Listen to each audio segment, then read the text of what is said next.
GKS bros production, 7 Seas and 7 Hills production தயாரிப்பில் மிர்ச்சி சிவா ராம் கூட்டணியில் பறந்து போ ஜூலை 4 முதல் திரையரங்குகளில். சென்னை சில்க்ஸ் ஆஹா ஓஹோ ஆடி சேல். சம்மர் ஹாலிடேஸ் வந்தாச்சு, நம்ம ஜிடி ஹாலிடேஸும் வந்தாச்சு.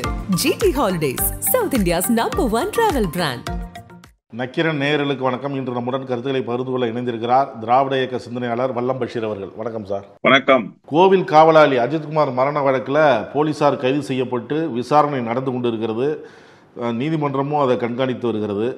இந்த நிலையில் இன்னொரு கேள்வி சமூக வலைதளத்தில் எழுது. புகார் கொடுத்த நிகிதா என்ற பெண்ணை ஏன் விசாரிக்கலை போலீசார்? விசாரித்தா என்ன? இந்த சம்பவம் மட்டுமல்ல, ஏற்கனவே அவர் ஏமாற்றியிருக்கிறார், மோசடி செய்திருக்கிறார் என பல்வேறு இடங்களில் புகார் வந்திருக்கு. அப்படி இருக்கும்போது ஏன் அவரை போலீசார் விசாரிக்கலை அப்படிங்கிற கேள்வி சமூக வலைதளங்களில் எழுது. நிகிதா என்கிற அந்த பேராசிரியை, அதாவது கார்ல டாக்டர்னு போட்டிருந்ததா சொல்றாங்க. ஆனா முனைவர் பட்டம் பெற்ற டாக்டர். டாக்டரேட்டுக்கும் டாக்டருக்கும் வித்தியாசம் இருக்கு. நீங்க டிஆர்னு டாக்டர்ஸ் தான் போடலாம், மருத்துவர்கள் தான் போடலாம், டாக்டரேட் வாங்கினவங்க போட முடியாது. பேராசிரியைன்னு சொல்றாங்க. அந்த பேராசிரியைக்கு ஒரு மிகப்பெரிய அரசியல் செல்வாக்கு இருக்கிறது என்று 2 நாட்களாக செய்தி வருது. முதல்ல துவக்கத்துல என்ன சொன்னாங்கன்னா, அவங்க அப்பா சப் கலெக்டரா இருந்தாரு, அதனால ஐஏஎஸ் மட்டத்துல தொடர்பு, தலைமைச் செயலகத்திலிருந்து ஒரு ஐஏஎஸ் அதிகாரி பேசினாங்க அப்படின்னு சொன்னாங்க. அதன் பிறகு டெல்லியில பொறுப்புல இருக்கக்கூடிய ஐஏஎஸ் அதிகாரி ஏடிஜிபிக்கு பேசி அங்கிருந்து இன்ஸ்ட்ரக்ஷன் வந்ததுன்னாங்க. ஆனா இப்ப என்ன 2 நாளா செய்திகள் வந்துகிட்டு இருக்கு அப்படின்னு பார்த்தா, நம்மாவினுடைய முகநூல் கணக்கு எல்லோருடைய பார்வைக்கு வந்திருக்கு. இந்த முகநூல் கணக்குல என்ன புரிஞ்சுக்க வேண்டியிருக்குன்னா, பாரதிய ஜனதா கட்சியினுடைய முன்னாள் தலைவராக இருந்த விருப்ப ஓய்வு பெற்ற ஐபிஎஸ் அதிகாரி ஆதரவாளரா தன்னை முகநூல்ல காட்டுறாங்க. அவங்க படங்கள் எல்லாம் போட்டு டைனமிக் லீடர் அப்படின்னு போட்டிருக்காங்க. இவரால் தான் தமிழ்நாட்டை காப்பாற்ற முடியும் அப்படிங்கிற கருத்துக்கள் எல்லாம் எழுதுறாங்க. முருகன் மாநாட்டுல அவர் பேசிய அந்த காணொலிகளை பதிவு செய்யறாங்க. அவர் தொடர்ந்து பல்வேறு கூட்டங்கள்ல பங்கேற்ற காணொலிகள் அவருடைய பேஸ்புக் பக்கத்துல எல்லாம் இருக்கு. இன்னொரு முக்கியமான விஷயம் என்ன அப்படின்னு சொன்னா, அவங்க மீது இதுவரைக்கும் எந்த விதமான குற்றச்சாட்டும் சொல்லி புகார் போகல. சம்பவம் நடந்த அந்த கோயில் வாசல்ல காரை அஜித்குமார் கிட்ட கொடுத்தாங்க. அஜித்குமார் எடுத்துட்டு போய் பார்க் பண்ண கார்ல இருந்த நகை காணா போச்சு. இவங்க பெட்டிஷனர் தான். ஆனா இவங்க ஏன் ஓடி ஒளிறாங்க? இப்ப நேற்றைக்கு பிரதான ஊடகங்கள்ல செய்தி வந்ததை நாம பார்த்தோம். அதாவது இவர் பொள்ளாச்சிக்கு அருகில இருக்கக்கூடிய ஒரு தேநீரகத்துல டீ ஷாப்ல டீ குடிச்சிட்டு இருக்கும்போது அங்க இருக்கக்கூடிய மக்களை சுற்றி வளைச்சு பிடிக்கிறாங்க. சுற்றி வளைச்சு பிடிச்சதுக்கு பிறகு காவல்துறைக்கு தகவல் சொல்றாங்க. அவசர எண் 100 இருக்கு இல்லையா, 100க்கு தகவல் சொல்றாங்க. நீங்க அங்கேயே பிடிச்சவங்க, நாங்க வந்துடுறோம்னு சொல்லுது காவல்துறை. 2 மணி நேரம் கழிச்சு யார் தொடர்பு கொண்டு காவல்துறைக்கு தகவல் சொன்னாரோ அவருக்கு திரும்ப காவல்துறையிலிருந்து தொடர்பு வருது. என்ன சொல்றாங்கன்னா, அவங்களை விட்டுருங்க, நாங்க பாத்துக்கிறோம்ன்றாங்க. அப்ப இந்த 2 மணி நேரத்துக்குள்ளாக பேசியது யார்? என்ன நடந்திருக்கும் அந்த 2 மணி நேரத்துக்குள்ள? தொடக்கத்திலேயே காவல்துறை என்ன சொல்றீங்க, இல்லைங்க அவங்க மேல எந்த கம்ப்ளைண்ட்டும் இல்ல, நீங்க விட்டுருங்கன்னு சொல்லியிருக்கணும் இல்லையா? காவல்துறை அப்படி சொல்லல, பிடிச்சு வைங்க, நாங்க வந்துடுறோம்ன்றாங்க. ஏன் 2 மணி நேரமா வராம இருந்தாங்க? நியர்பை லொகேஷன்ல இருக்கிற போலீஸ் ஸ்டேஷனுக்கு இன்ஃபார்ம் பண்ணி ஒரு 15 நிமிடத்துல ஸ்பாட்ல அட்டன் பண்ண முடியாதா போலீஸால? கண்டிப்பா முடியும், ஆனா வரல. அப்ப அந்த இடைப்பட்ட நேரத்துல இப்படி ஒரு தகவல் நிகிதா யாருக்கு போன் பண்ணி சொல்லியிருக்கணும்? யாரோ ஒருவருக்கு போன் பண்ணி சொல்லியிருக்கணும். அவர் ஒரு இன்ஃபுளுயன்ஸ காவல்துறைக்கு கொடுத்துருக்கணும். இல்ல அவங்க மேல என்ன குற்றச்சாட்டு இருக்கு, ஏன் அவங்களை பிடிச்சு வைக்க சொல்றீங்கன்னு சொல்லியிருக்கணும். அப்ப அங்க பேசியது யார்?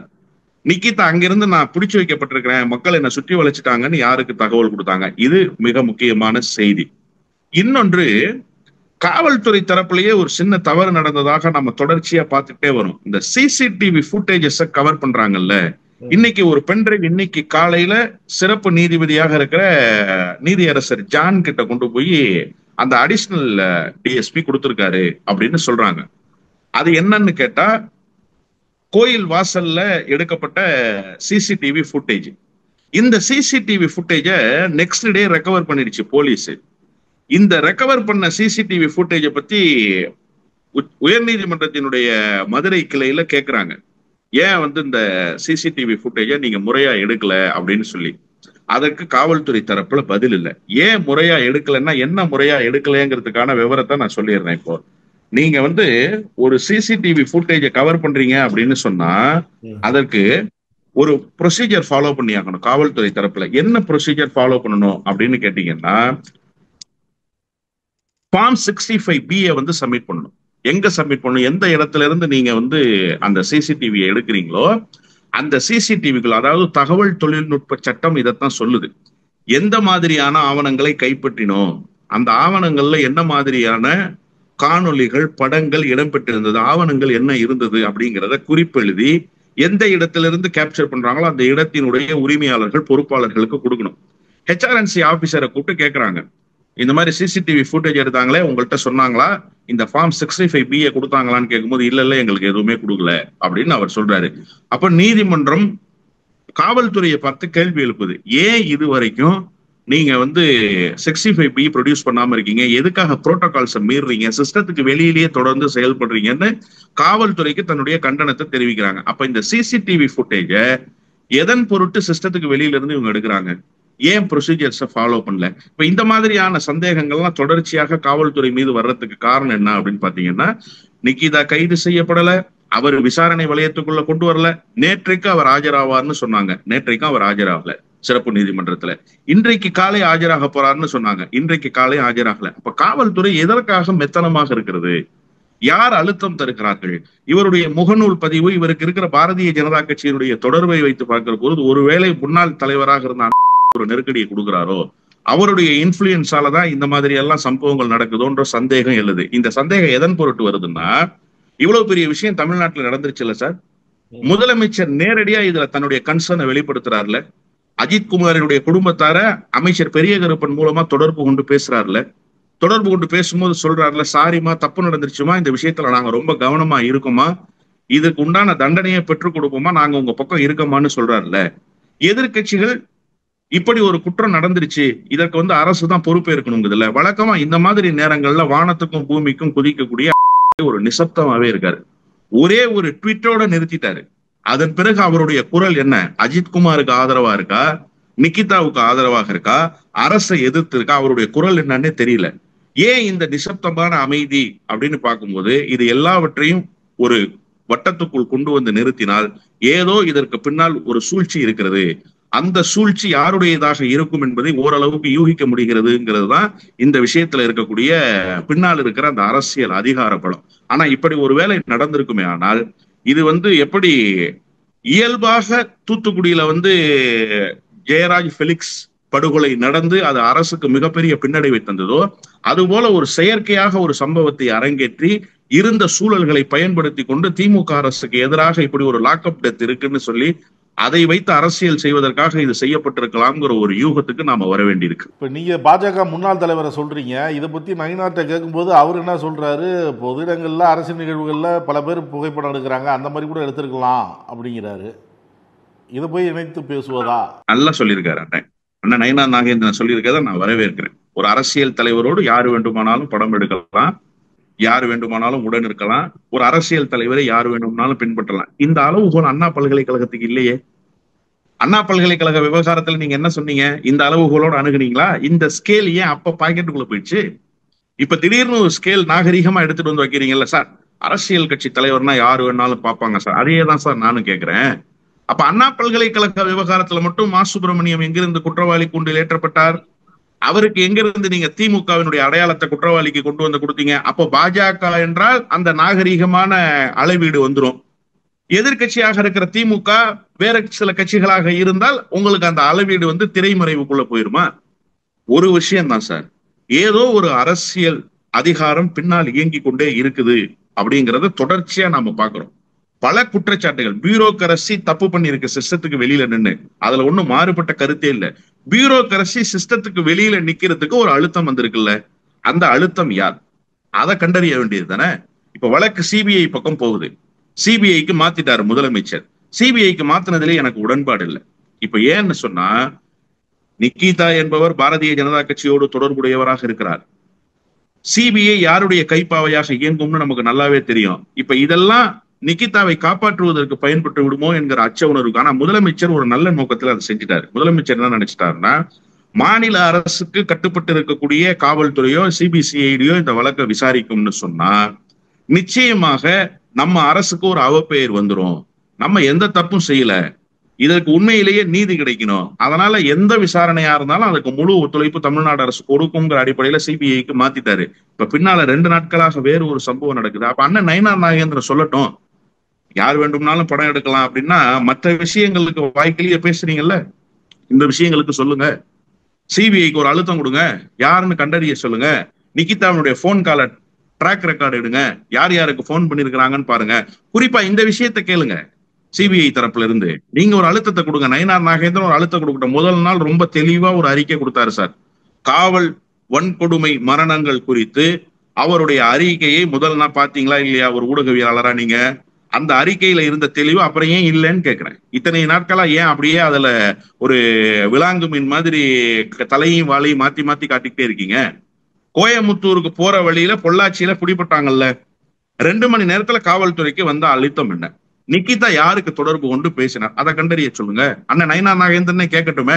பாரதிய ஜனதா கட்சியினுடைய தலைவர் என்கிற நிலையிலிருந்து அறிக்கை கொடுங்க பார்ப்போம். ஃபார்வர்டு பிளாக் தலைவர் திருமான்ஜி இப்போ அவர் செய்தியாளர்களை சந்திக்கும் பொழுது நாளிதழில் வந்திருக்கு அவருடைய பேட்டி. அதில் அவர் என்ன சொல்றாருன்னா, நகை திருடு போனது பொய்யான குற்றச்சாட்டு, நகை திருடு போனது பொய்யான குற்றச்சாட்டு, கார் பார்க்கிங் பண்ணும்போது தான் ஒரு பிரச்சனை வந்திருக்கு, அந்த ஈகோவில் இவங்க பண்ணியிருக்கிறாங்க, இவங்களை விசாரிக்கணும், முதல் குற்றவாளியாக இந்த விஷயத்தில் சேர்க்கணும். அது மட்டும் இல்லை, இவங்க அப்பா கோட்டாட்சியராக பணிபுரிந்தவர், 20 ஆண்டுகளுக்கு முன்பே இவருக்கு 2 டிஎஸ்பி எஸ்பி துணை புரிஞ்சிருக்கிறாங்க இவர் செய்த மோசடிகளுக்கு அப்படின்லாம் சொல்றாரு. அதாவது ஃபார்வர்டு பிளாக் தலைவராக இருக்கிற அண்ணன் திருமாறன் இந்த பொண்ணை கல்யாணம் பண்ணிட்டேன்னு சொல்றாரு. எனக்கும் அவருக்கும் கல்யாணம் நடந்தது, பாலும் பழம் கொடுக்கறதுக்காக பொண்ணை கூட்டிட்டு போகும்போதே நிகிதா ஓடி போயிடுச்சு. அவர் இன்னும் கடுமையான சொற்கள்லாம் சொல்றாரு. நம்ம அதெல்லாம் சொல்ல முடியாது. இது ஒரு ஃப்ராடு குடும்பம்ன்றாரு, அவங்க அம்மாவை பத்தி சொல்றாரு, அவங்க அப்பாவை பத்தி சொல்றாரு. அதெல்லாம் அவருடைய கருத்து. ஏன்னா அவர் பாதிக்கப்பட்டிருக்காரு இல்லையா, அவர் நேரடியாக களத்துல நின்று பார்த்திருக்காரு. இப்ப அவருடைய கருத்து அல்ல நம்முடைய கருத்து. அவர் சொல்றதை வச்சே நம்ம பேசுவோமே. அவர் என்ன சொல்றாரு, நான் 20 ஆண்டுகளுக்கு முன்பு இவ்வளவு பலம் பொருந்தியவராக இல்ல, அரசியல் தொடர்புகள்லாம் இல்ல, ஆனா என் தம்பி ஒரு வழக்கறிஞர், அருகாமை மாவட்டத்தில் இருக்கக்கூடிய புதுக்கோட்டை மாவட்ட எஸ்பி, சிவகங்கை மாவட்ட எஸ்பி, மதுரை எஸ்பி, இவ்வளவு பேரும் அந்த விஷயத்துல நிகிதாவுக்கு ஆதரவாக நின்னாங்க. ஏன் நிகிதாவுக்கு ஆதரவாக நின்னாங்க அப்படின்னு சொன்னா, என்கிட்ட இருந்து வரதட்சணை கொடுமை, அந்த விஷயங்கள் இந்த விஷயங்கள்லாம் சொல்லி பணத்தை பறிக்கிறதுக்கு என் மேல புகார் கொடுத்திருந்தாங்க அப்படின்னு அவர் ஒரு பரபரப்பு குற்றச்சாட்டை சொல்றாரு. இது மட்டும் இல்ல, இந்த நிகிதா படித்த கல்லூரி இருக்குல்ல, அந்த கல்லூரிக்கு முதல்வராக இருந்தவர் ஒரு கம்ப்ளைண்ட கொடுத்திருக்காரு. கம்ப்ளைண்ட் கொடுத்துட்டு நடவடிக்கை எடுக்கலன்னு சொல்லி முந்தா நாள் ஊடகவியலாளர்களை சந்திச்சு கண்ணீர் மல்க பேசுறாரு. அவரால் பேசவே முடியல. அவர் சொல்றாரு, நான் இந்த பொண்ணு படிச்ச கல்லூரியினுடைய முதல்வராக இருந்தேன், என்ன கூட்ட அவங்க அம்மா, நல்லா கவனிக்கணும், நிகிதா இல்ல, நிகிதா அம்மா, என் பொண்ணுக்கே ஒரு நல்ல வேலை வாங்கி கொடுத்துட்டேன், நீங்க என் பொண்ணு படிச்ச ஸ்கூலினுடைய பிரின்சிபல், உங்களுக்கு ஒரு நல்ல வேலை நாங்க வாங்கி தர மாட்டோமா, நாங்க சொன்ன சில அதிகாரிகள் கேட்பாங்க, சில ஐஏஎஸ் ஆபீசர்கள் கேட்பாங்க அப்படின்னு சொல்லி என்கிட்ட 2 பேராசிரியர், அரசு பேராசிரியர் பணியிடங்கள் காலியா இருக்குன்னு சொல்லி பணம் வாங்கினாங்க. என் மூலமாக பல்கலைக்கழக ரிஜிஸ்ட்ரார் பொறுப்பு காலியா இருக்குன்னு சொல்லி பணம் வாங்கினாங்க. மொத்தம் 1 கோடி ரூபாய் வாங்கினாங்கன்னு சொல்றாரு. அதை திருப்பி கேட்க போகும்போது என்னை கடுமையா மிரட்டினாங்க காவல்துறையை வச்சு. அதன் பிறகு எஃப்ஐஆர் ஃபைல் பண்ணி அந்த பொண்ணை கைது பண்ணாங்க. கைது பண்ணி திரும்ப ஜாமீன்ல வெளியில வந்ததுக்கு பிறகு அந்த பொண்ணு என்ன சொல்லிடுச்சுன்னா, என் மேல கேஸ் கொடுத்து நீங்க ஜெயிலுக்கு அனுப்பிச்சிட்டீங்கல்ல, அப்புறம் எப்படி நீங்க காசை திருப்பி கேட்கறீங்கன்னு கேட்டாங்க. காவல்துறையும் எங்களை மிரட்டுச்சு, அதனால நான் அதுக்கப்புறம் இதை பத்தி பேசலன்னு சொல்றாரு. அப்போ காவல்துறை தொடர்ந்து நிகிதா என்கிற குற்றவாளிக்கு துணை நின்றுகிட்டே இருக்கு. இப்ப இல்ல, அவர் தவறு செய்கிற போதெல்லாம். அதுதான் சம்பந்தப்பட்ட பாதிக்கப்பட்டவர்கள் சொல்கிற ஸ்டேட்மெண்ட். அப்ப யார் இதற்கு பின்னால் இருந்து இவ்வளவு பெரிய அழுத்தத்தை நிகிதாவுக்கு ஆதரவாக கொடுக்குறாங்க? முதல்ல ஒரு விஷயம் சார், அந்த அம்மா தன்னுடைய முகநூல்ல ஒரு பதிவு போட்டிருக்கு. இந்த அம்மா பேராசிரியையாகவே தொடர முடியாது கவர்மெண்ட் நார்ம்ஸ் படி. ஒரு பேராசிரியை என்பவர் எல்லோருக்கும் பாடம் எடுக்கிற ஒரு ஆசிரியை தானே சார். ஒரு ஆசிரியை மத துவேஷத்தை தூண்டுகிற வகையில் பேசுவது என்பது சரியா இருக்குமா? அதுவும் மதச்சார்பை இன்மையை அடிப்படையாக கொண்டிருக்கிற ஒரு நாட்டுல அந்த அம்மா ஒரு வீடியோவை ஷேர் பண்ணிருக்கு சார். என்ன ஷேர் பண்ணிருக்குன்னா, வாழும் போதும் கோயிலுக்கு போகும்போதும் மட்டும் இந்துவா இருக்காத, வாக்குச்சாவடிகளுக்கு போகும்போதும் இந்துவாக இரு. இந்த வீடியோவை ஒரு பேராசிரியை ஷேர் பண்ணா இந்த அம்மா மாணவிகளுக்கு என்ன சொல்லி கொடுத்துருக்கும்? இந்த அம்மா இடத்துல படிக்கிறவர்களுக்கு இந்த அம்மா என்ன சொல்லி கொடுக்கும்? பேசிக்கா ஒரு அடிப்படை அறிவு இருக்கா? மதச்சார்பின்மை நாட்டில் உன்னை ஒரு மத அடையாளத்தோடு நினைத்து கொண்டே நீ வாக்குச்சாவடிக்கு போ. நான் வாக்குச்சாவடிக்கு போகும்போது கேண்டிடேட் எந்த கட்சி என்ன செய்யறான்னு பாக்கணுமா, கேண்டிடேட் என்ன ஜாதி என்ன மதம்னு பாக்கணுமா? அதை எனக்கு ஒரு ஆசிரியை எப்படி பாடம் எடுக்கணும், நான் ஒரு ஆசிரியர் இடத்திலிருந்து மாணவர்களுக்கு எப்படி பாடம் எடுக்கணும், இதெல்லாம் இந்த அம்மா பண்ணிருக்கு.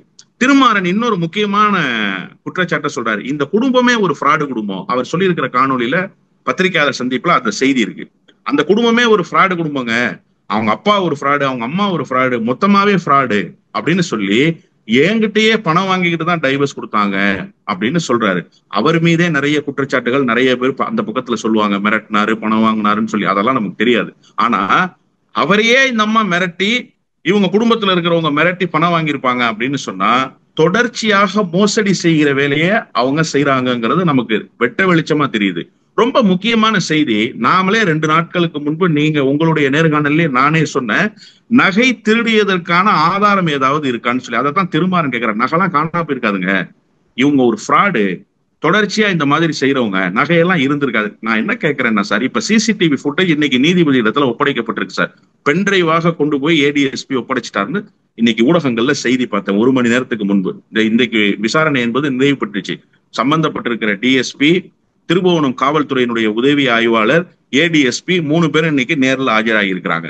3 பேரும் ஆஜராகி தங்கள் தரப்பு விளக்கங்களை கொடுத்திருக்காங்க நீதிபதி கிட்ட. இப்ப இந்த சிசிடிவி ஃபுட்டேஜ்ல தான் ரொம்ப முக்கியமான விஷயம் இருக்கு. ஏற்கனவே ஆவணங்கள் இல்லாம அதை கைப்பற்றினதுனால ஒருவேளை இந்த காட்சிகள் அழிக்கப்பட்டிருந்தா இது பிரச்சனைக்குரிய விஷயமாக மாறும். ஆனா அழிக்கப்படாமல் இருந்தா உண்மை என்னன்றது தெரியும். நீங்க ஒரு 10 சவரன் நகை, அவங்க என்ன சொல்றாங்க, வளையல் மோதிரம் செயின் எல்லாம் சொல்றாங்க. இந்த 10 சவரன் நகையை கார்ல இருந்து வெளியில இறங்கும் போது அஜித் என்ன செஞ்சிருக்க முடியும்? ஒண்ணு பாக்கெட்ல வச்சிருந்திருக்கணும். சிசிடிவி ஃபுட்டேஜ்ல அவர் பாக்கெட்ல என்ன இருந்துச்சுங்கிறத அழகா ஜூம் பண்ணி பாத்திரலாம்.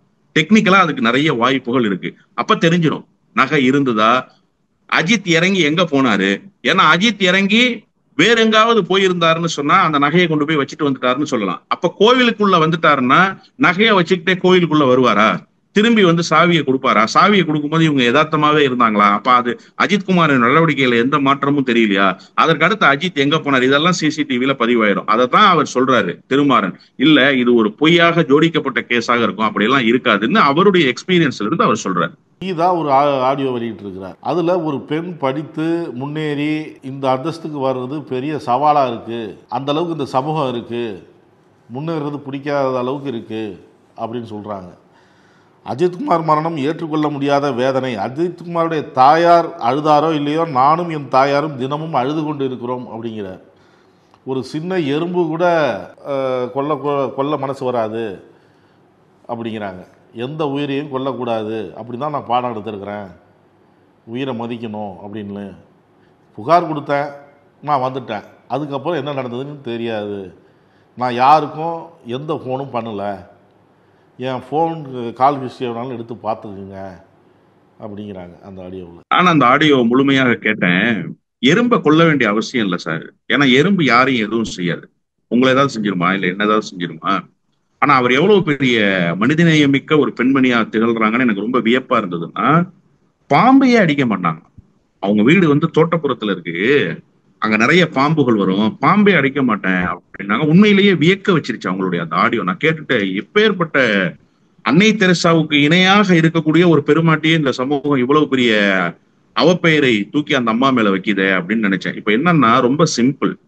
நீங்க ஆடியோ வெளியிட்டு இருக்கீங்கல்ல, எங்க இருக்கீங்கன்னு சொல்லுங்க. அந்த ஆடியோவை நீங்க ரொம்ப கவலைப்பட்டிருக்கீங்க அஜித்குமார் குடும்பத்துக்காக, பார்க்கும் போதே தெரியுது. ஏன்னா இந்த சம்பவம் நடந்து 2 நாள் கழிச்சு தோட்டத்துல வந்து இந்த தூள் படம்னு நினைக்கிறேன், சொர்ணாக்கான்னு ஒரு கேரக்டர் இருக்கும். அந்த கேரக்டர்ல இருக்கிற பெண்மணி எப்படி பேசுவாங்களோ அதே மாதிரி சிட்டிங்ல ஒரு சேர்ல உட்காந்து இந்த அம்மா பேசின காணொலியை நான் பார்த்தேன். தொடர்ச்சியாக இந்த விஷயத்தை எல்லாருமே பார்த்துட்டு தான் வராங்க. அப்ப இந்த அம்மாவனுடைய உடல் மொழியும் தோரணையும் எப்படி இருந்துச்சு அப்படிங்கிறத இந்த நாட்டு மக்கள் பார்த்தாங்க. இந்த ஆடியோவுல குரல் எப்படி வெளிப்படுதுங்கிறத நாட்டு மக்கள் பாக்குறாங்க. 2 பேச்சுக்கும் நிறைய வித்தியாசங்கள் இருக்கு. ஏன் நீங்க தலைமறைவாயிட்டீங்க? நீங்க தான் எந்த தப்பும் செய்யலையே, கம்ப்ளைண்ட் கொடுத்துட்டு வந்துட்டீங்களே. அஜித்குமாருக்காகத்தானே நீங்க வந்து இவ்வளவு இறக்கப்படுறீங்க, வரிந்து வந்து பேசுறீங்க. உங்களுடைய மனிதனையும் வியக்க வைக்குது இல்ல. 2 நாட்களா நீதிபதி இடத்துல நீங்க ஆஜராவீங்கன்னு பத்திரிகையில செய்தி ஆகுது. ஆஜராக மறுக்கிறீங்க. ஏன் மறுக்கிறீங்க? அஜித்குமார் என்கிற தம்பி மீது நான் புகார் தான் கொடுத்தேன், அஜித்குமார் தாயாரை விட அதிகமாக நான் வருந்துகிறேன். இந்த செய்தியை ஆடியோல பேசி இருக்கிற செய்தியை நீதிபதியை சந்திச்சு சொல்லிட வேண்டியதானே. நான் தப்பு பண்ணல சார். நான் ஏன் சார் ஓடி ஒளிய போறேன் குடும்பத்தோட? 2 மணி நேரம் என்ன பிடிச்சி மக்கள் அரெஸ்ட் பண்ணி வச்சிருக்காங்கன்னா நான் யார் யாருக்கோ தொடர்பு கொண்டு நான் நடந்திருக்கிற சம்பவத்தை சொல்லி ஒரு அழுத்தத்தை கொடுத்து போலீஸே விட்டுருங்க அவங்களன்னு சொல்ல வைக்கிறேன் சார். ஏன் சார் செய்யறேன் நானு? 2 மணி நேரம் என்ன ஏன் நீங்க சிறைப்பிடிச்சீங்க? நான் என்ன தப்பு பண்ண? கூப்பிடியா போலீஸை, நான் என்னன்னு பாக்குறேன். நான் எந்த தப்பும் பண்ணலையா? நான் நிரபராதியா? என்ன கைது பண்ண சொல்லியா? நான் நீதிமன்றத்துல போய் பேசிக்கிறேன்னு சொல்லணும்ல, தப்பு இல்லைன்னா ஏன் ஓடி ஒளியறீங்க குடும்பத்தோடன்னு கேட்கிறேன். ஏன் ஆடியோ போடுறீங்கன்னு கேட்கிறேன். வீடியோல வாங்க. நீங்க கூப்பிட்டா உடனடியா உங்களை சந்திப்பதற்கு தமிழ்நாட்டில் இருக்கிற அத்தனை ஊடகங்களும் தயாராக இருக்கிறது. அஜித்குமார் மரணத்தை 10 நிமிஷம் தான் பேசுறாங்க, என்னை பத்தி தான் அதிகமா பேசுறாங்க அப்படிங்கிறாங்க. யாரு தவறு செய்திருக்கிறாங்களோ அவங்கள பத்தி பேசித்தான் ஆகணும். நான் தொடர்ந்து அமைதியா இருக்கிறதுனால குற்றவாளின்னு சொல்லிட முடியாது. இப்பவும் அவங்க குற்றவாளின்னு யாரும் சொல்லல சார். விசாரணை வளையத்துக்குள்ள ஏன் நிக்கிதா வரலன்னு தான் கேட்கிறோம். புரியுதா உங்களுக்கு? பேசுகிற எல்லோரும் நிக்கிதா தான் A1 அக்யூஸ்ட்னு சொல்றாங்களா? உடனே நிக்கிதாவை கைது பண்ணி தூக்குல போடுங்கன்னு சொல்றாங்களா? விசாரணைக்கு உட்படுத்துங்கிறாங்க. அதுவே சொல்லக்கூடாதுன்னு எப்படி சொல்லுவீங்க நீங்க?